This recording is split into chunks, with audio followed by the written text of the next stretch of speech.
white jeans, what's the proper undergarment to wear? Because I love white jeans, but I always struggle with when I see women walking down the street and you can see their underwear. It's not pretty. And I have to tell you, it holds true for men too. I mean, I will confess, I have a pair of white jeans that I have not worn out of the house for just this reason. And I keep thinking, what am I actually going to wear as an undergarment underneath it, because you can see it. I think it's a little easier for women, in a manner of speaking, because there is shapewear that can be found in the color of your flesh, and it comes in a number of different tones. That hasn't happened yet for men. I may have to design it myself. But that's my recommendation, to find, I never call it nude, because it's only nude if it's the color of your skin. But shapewear comes in a number of different colors. Find one that approximates your own, and wear the white jean with that. Because everything goes away. And enjoy it.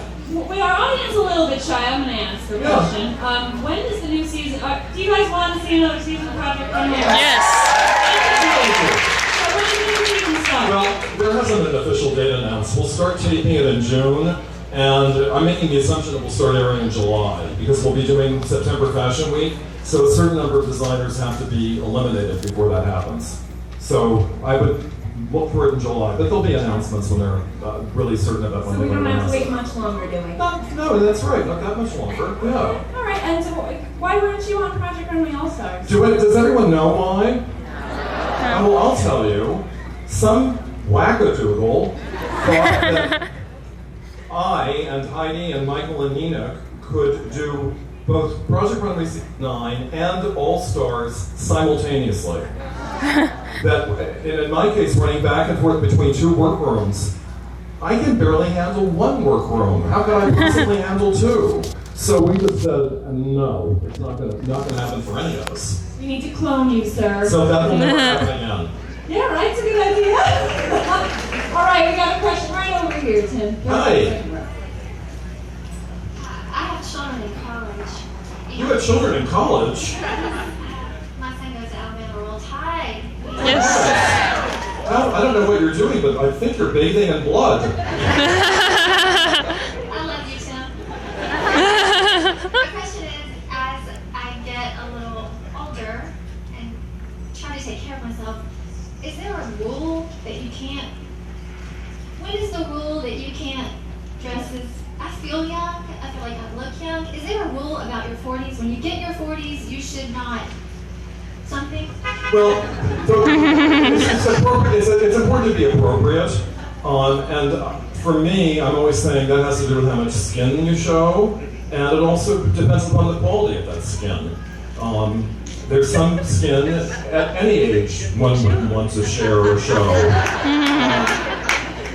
But there are some, I mean, I'll give you, I'll go a little further, I'll go into the 50s. I was working with a lawyer who was getting, I won't call it a makeover, but a make better for me, for More magazine. We were doing it for More.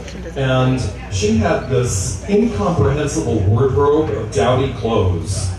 And I asked her, why? What is this? And she said, well, I'm 53, aren't I supposed to look dowdy? The answer is no, not at any age should anyone ever look dowdy. There's a fine line, though, between being dowdy and matronly and being what I call a grandma Jezebel. And it really does have to do with the skin. I mean, believe me, in New York on Park Avenue, you see 80-year-old women walking around in hot pants and tube tops. And you talk about wanting to call the fashion police. I mean, I love what you're wearing right now. Oh, it's Christian Siriano? Ah, we do love Christian. Well, you look great. Great, so whatever you're doing, keep doing it. I don't think you have any style challenges. But it's good that you're asking the question. Everyone should. Hi. What's your new favorite season of Project Runway? Oh. You know, I taught for 29 years, so every semester I'd have a new group of students. And I was always in the moment, so in the moment of that new semester, I loved that whole group so much. And I feel the same way about Project Runway, but upon reflection, I have to say for me, and it's very emotional, it will always be season 1. Because who knew? I mean, no one knew this would become a kind of little phenomenon. lightning in a bottle, so to speak. And I still remember that first season, that first challenge, when I took the designers to the grocery store, and the poor things thought they were going to a high-end fabric store. And I remember, I don't know how many of you saw season 1, but Austin Scarlett won the first challenge with his dress made out of corn husks. And I remember seeing him in the grocery store filling up this cart with corn, and I'm thinking, oh, this poor thing, he's going to go home right away. And then I saw him, he filled it up with corn, piled high, and then he was putting bags of potato chips on top. And I went over to him and I said, I can kind of figure out what the corn's for, but what are the potato chips for? He said, to ride back to Parsons in the van. So, do you have a favorite season? Do you like every season?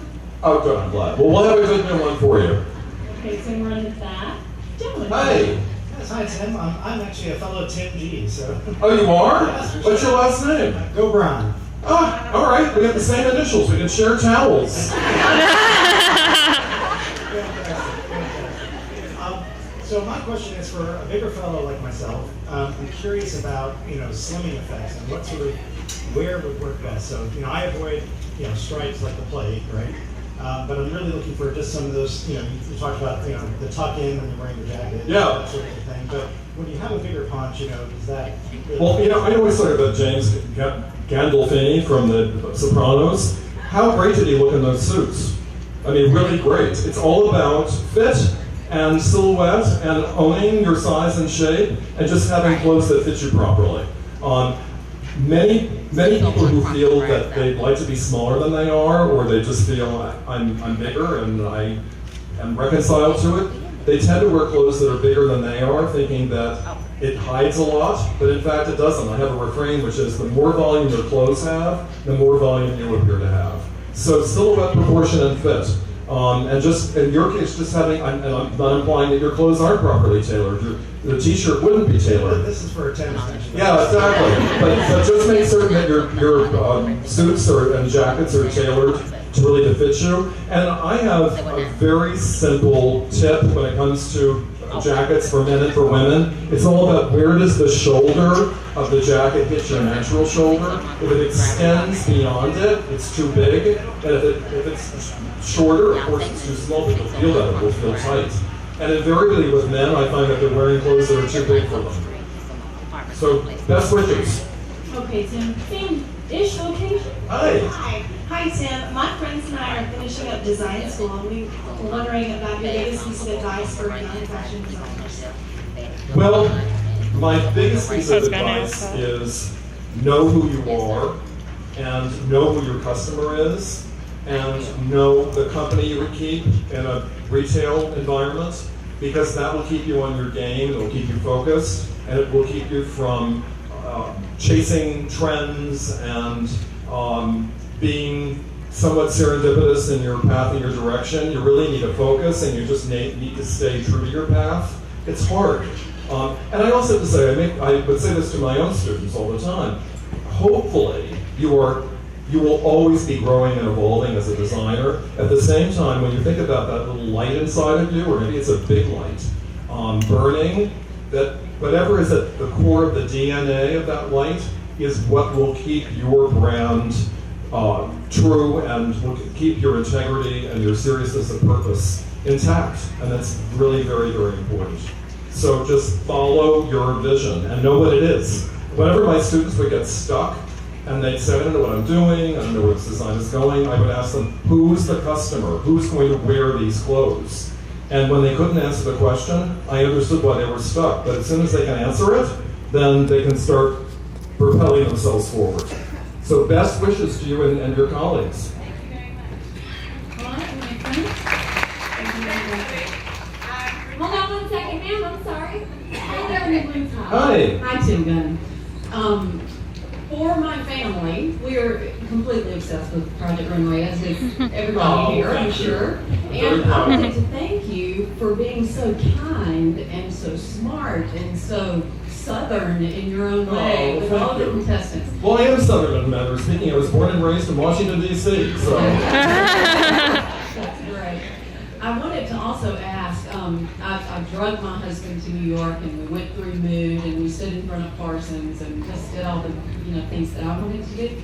But I wanted to ask what you saw as trends for this fall, other than the neons and the Mad Men stuff and the Lucky stuff. Are there any other things we need to be watching out for, and how do we interpret those? I'm glad you asked me, because I have my own refrain about trends that can frequently make people very frustrated. And my refrain is, forget about them, in a manner of speaking. I mean, I would never say to anyone, go out and buy X. I don't know what's in your closet. I don't know what your lifestyle's like. I don't know what you need. I frequently say, if you really feel like you need to be on trend, and you feel that you have your apparel well under control and underway, and you don't want to add to your closet, do it with accessories. A trend's only a trend, a good trend, if it works for you. And I have to say too, and this happened to me when I was chair of the fashion department at Parsons, I would bring in several trend forecasters annually to talk to the students about what's coming up ahead, and usually it would be 18 months to 24 months out ahead. And I became rather cynical about it, and I'll tell you why. Because once we had, let's say, 4 different people in, accumulatively, everything was a trend. The shorter skirt, the midi skirt, the boxy menswear tailored jacket, the shrunken jacket. So, in a manner of speaking, and I have to say, it's one of the things I love about fashion today. Whatever you want, it's probably out there for you. Fit is a different matter, size is a different matter, but in terms of the actual item, it's probably out there for you. But I really don't believe in chasing these things. And where's India? It wouldn't be a new season of our events if I didn't tell this little anecdote, which India loves. Nina Garcia and I were on Good Morning America together, and Robin Roberts asked us about trends for spring and summer. This was several seasons ago. And I gave Robin my refrain that I just gave you. I don't really believe in this stuff. I don't want women going and buying things because I said that they should. So Robin looked at me a little dejected, and then she turned to Nina. So Nina, what is it? What should every woman have? And Nina said, the gladiator sandal. Well, I was uncharacteristically rude, but it was a visceral response. I couldn't help myself. I said, the gladiator sandal? Most women don't have time in their life to even lace the thing up. So I hope no one rushed out and bought a gladiator sandal. All right, my friend, we have time for 2 more questions. The first is right here on the left-hand side. Hi, Tim. I'm a big fan. Thank you. I was just wondering what you thought of Mondo's final collection on All Stars, and if you Oh, talked to him. Thank God Mondo finally won. I mean, why did he not win season 8? I still can't understand this. I can tell you a story about that too, I'm sorry. You can't shut me up once I start. Season 8, we had Mondo, we had you-know-who, we had Michael Costello, and who else did we have? Oh, yes, Andy, right. So,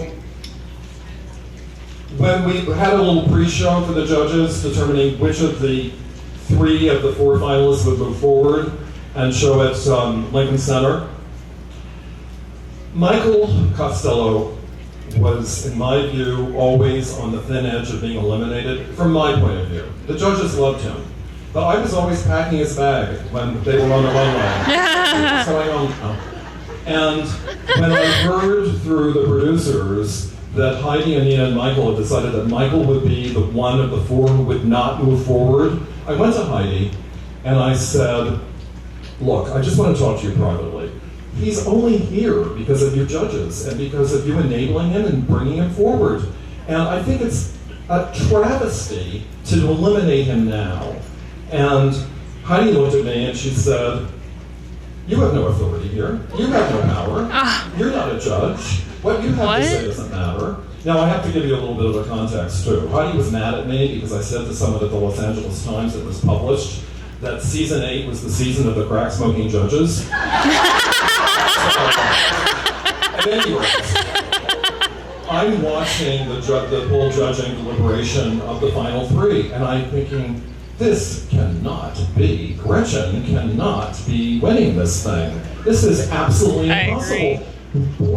Mondo, when we did the home visit, the crew, and these are not fashion guys, the crew said, well, this is no contest. It's so easy to tell that Mondo has won. He was our last visit. So Heidi's actually in favor of Mondo.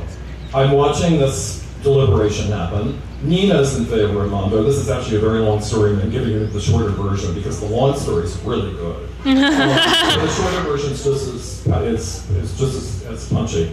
So anyway, Heidi comes walking over to me. I'm always in the back of the auditorium in the literal and metaphorical dark. So she's walking towards me, and I'm thinking, what's she doing? And she comes right up to me and she says, I need your help. And of course, I'm being very cool. My help with what? She said, well, I want to know, who do you want to have win? I said, why?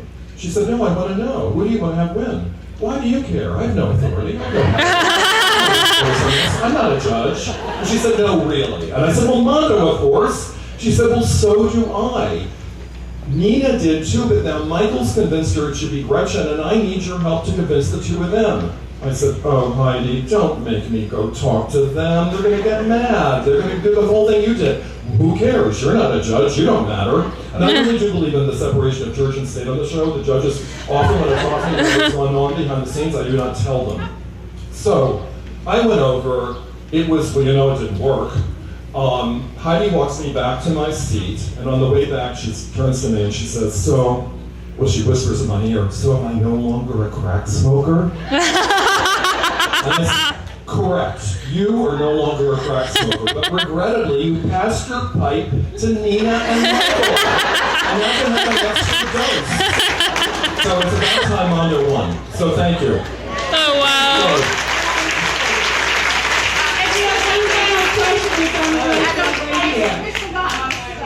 I'm sorry, Ben, I'm sorry, we were just in the middle of one question, okay? Hi. Hi. My mom and I are big fans of the show. Thank you. We watch it for you. What I want to know is when you give the designers advice, I feel like 100% of the time you're right. Oh, well, not... Right, when you critique them and the judges normally, they say something along the same lines of the advice you give them. Not always, though, but thank you. Anyway. How do you feel when the designers don't take your advice? I tell you, I'm very matter-of-fact about it, and I'm extremely respectful of their own point of view, and I always say to them, I never want you to do something because I said it. I just want this to be in your brain in case the judges bring something up about this so that you're armed and forewarned in a manner of speaking, because I keep saying, I'm not on the runway with you. And for you to say, oh, I should never have listened to Tim Gunn, that's the last thing I want you to be saying to yourself. So it's just a matter of, you're so close to that work. Our time is, what you see on television is accurate. There is precious little time to execute anything. It's why I'm probably more often than not a very blunt instrument, because I can't say, oh, we'll talk to them about that a couple of hours from now. I better talk to them about it now.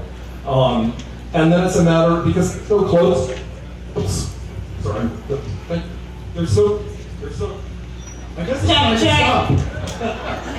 Anyway, they're so close to their work that they often lose perspective of it. And whenever they're filled with enthusiasm for their work, I always say, fine, but look around you, because this is a competition, and you need to be cognizant of the work of the other designers, because someone's going to win and someone's going home. So you can't just be in a little bubble.